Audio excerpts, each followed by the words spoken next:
আসসালামু আলাইকুম রহমতুল্লাহি ওবরাকাতু। সম্মানিত দিনী ভাই বোন, আজকে আমরা একদম সহজে সহিশুদ্ধ করে শিখব সূরা জিলজাল।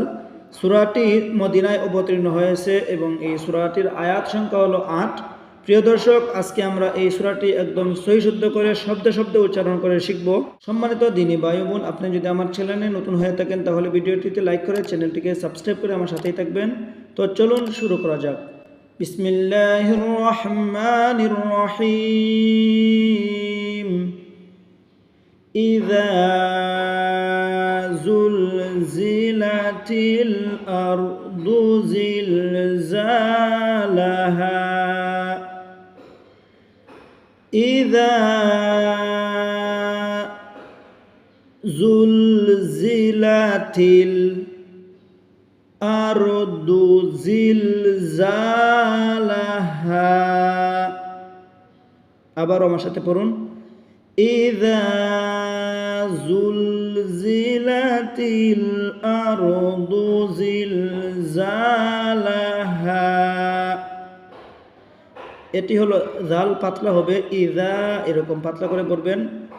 জুল জিলা যা উচ্চারণ করবেন জিহ্বার আগাকে নিচের সামনের দুই দাঁতের গুড়ার সঙ্গে লাগিয়ে জাল, আর জাল হবে জিহ্বার আগাকে উপরে দুই দাঁতের আগার সঙ্গে লাগিয়ে। জাল এবং জালের মধ্যে পার্থক্য আপনার মনে রাখতেই হবে, না হয় অনেক ক্ষেত্রে নামাজও নষ্ট হয়ে যেতে পারে।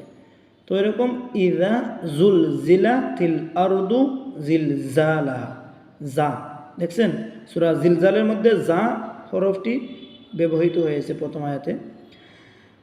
বাংলা উচ্চারণ ইদা জুলজিলাতিল আরদু জিলজালাহা। অনুবাদ হলো যখন পৃথিবী তার কম্পনে কম্পিত হবে, অর্থাৎ যখন হযরত ইসরাফিল আলাইহিস সালাম আল্লাহর হুকুমে সিংহার মধ্যে ফুৎকার দিবেন তখন পৃথিবীতে কম্পন সৃষ্টি হবে। তারপর দ্বিতীয় আয়াত দেখুন ওয়া আখরাজাতিল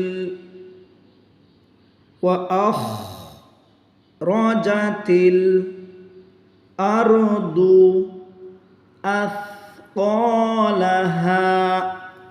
আস এই যে দেখতেছেন আস সা পাতলা হবে, সাটাকে আপনি কীরকমভাবে উচ্চারণ করবেন, যা জালকে যেরকমভাবে উচ্চারণ করেন জিহ্বার আগা উপরে দুই দাঁতের আগার সঙ্গে লাগিয়ে এরকম আস কলাহা। আবার আমার সাথে বলুন ওয়া আখরাজাতিল আরদু আথকালাহা। বাংলা উচ্চারণ ওয়া আখরাজাতিল আরদু আথকালাহা। অনুবাদ যখন সে তার বোঝা বের করে দেবে, অর্থাৎ আমরা হযরত আদম আলাইহিস সালাম থেকে নিয়ে এই পর্যন্ত যত নরনারী কবরে রেখেছি সবাই কবর থেকে বাহির হতে থাকবে। ক্বালাল ইনসানু মা লাহা ওয়া ক্বালাল ইনসানু মা লাহা। বাংলা উচ্চারণ ওয়া ক্বালাল ইনসানু মা লাহা। অনুবাদ হলো এবং মানুষ বলবে এর কি হলো, অর্থাৎ আজ আকাশের কি হলো, আজ জমিনের কি হলো, মানুষরা বলতে থাকবে। 4 নম্বর আয়াত ইয়াউমা ইযিন তুহাদ্দিসু। ইয়াউমা ইযিন যিন গুণনা করবেন, জাল দুই জের যিন তুহাদ্দিসু আখবারহা আখবারহা। ইয়াউমা ইযিন তুহাদ্দিসু আখবারহা। উচ্চারণ ইয়াউমা ইযিন তুহাদ্দিসু আখবারহা। অনুবাদ হলো সেদিন সে তার বৃত্তান্ত বর্ণনা করবে, অর্থাৎ সেদিন আসমান জমিন দুনিয়াটা আল্লাহ তাআলার কাছে তার বর্ণনা পেশ করতে থাকবে। প্রিয় দর্শক, এই যে দেখেন জাল এবং ইয়া রয়েছে, জাল এবং ইয়া দুইটি হরফকে একসাথে মিলিয়ে জাল ইয়া দুই জের জি, ইয়াউমাইযি ইয়াসদুরুন নাসু ইয়াউমাইযি ইয়াসদুরুন নাসু আশতাতাল আশতাতাল লিয়ুরাউ আ'মালাহুম লিয়ুরাউ আ'মালাহুম। আবার আমার সাথে পড়ুন, ইয়াউমাইযি ইয়াসদুরুন নাসু আশতাতাল লিয়ুরাউ আ'মালাহুম। উচ্চারণ ইয়াউমাইযি ইয়াসদুরুন নাসু আশতাতাল লিয়ুরাউ আ'মালাহুম। বাদ সেদিন মানুষ বিভিন্ন দলে প্রকাশ পাবে যাতে তাদেরকে তাদের কৃতকর্ম দেখানো হবে। 7 নম্বর আয়াত, ফামাই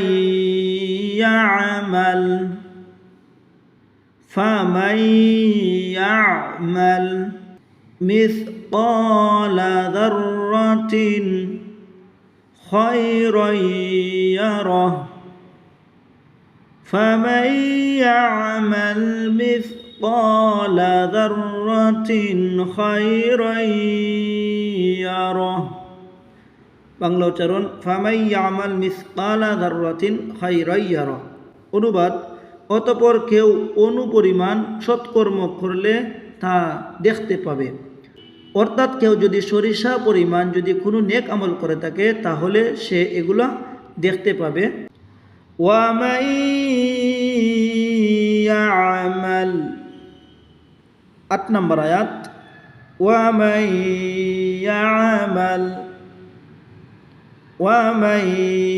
ইয়ামাল মিসকালা যাররাতিন শাররান ইয়ারাহ। 3 এরকম গুণনা করবেন, যাররাতিন শাররান ইয়ারাহ। রাই গুণনা হবে রায়া 2 জবর, রাই রা কিয়া রা ইয়ার সাথে মিলিয়ে রায়া 2 জবর রাই হবে। আবার আমার সাথে পড়ুন, ওয়ামাই ইয়ামাল মিসকালা যাররাতিন শাররান ইয়ারাহ। উচ্চারণ, ওয়ামাই ইয়ামাল মিসকালা যাররাতিন শাররান ইয়ারাহ। অনুবাদ, এবং কেউ অনুপরিমাণ অসৎকর্ম করলে তাও দেখতে পাবে। অর্থাৎ কেউ যদি সামান্য পরিমাণ সরিষা পরিমাণ যদি মন্দ কাজ করে থাকে, খারাপ কাজ করে থাকে, তাহলে সেও সেই খারাপ কাজগুলো দেখতে পাবে। সম্মানিত দ্বীনি ভাই বোন, আশা করছি সূরাতুল জিলজাল অর্থ সহকারে ব্যাখ্যা সহকারে একদম সহজে সহি শুদ্ধ করে শিখতে পেরেছেন। তো এরকম নিত্য নতুন ইসলামিক ভিডিওগুলো পেতে চ্যানেলটিকে লাইক, কমেন্ট ও সাবস্ক্রাইব করে আমার সাথেই থাকবেন। ভালো থাকুন, সুস্থ থাকুন। আসসালামু আলাইকুম ওয়া রাহমাতুল্লাহি ওয়া বারাকাতুহু।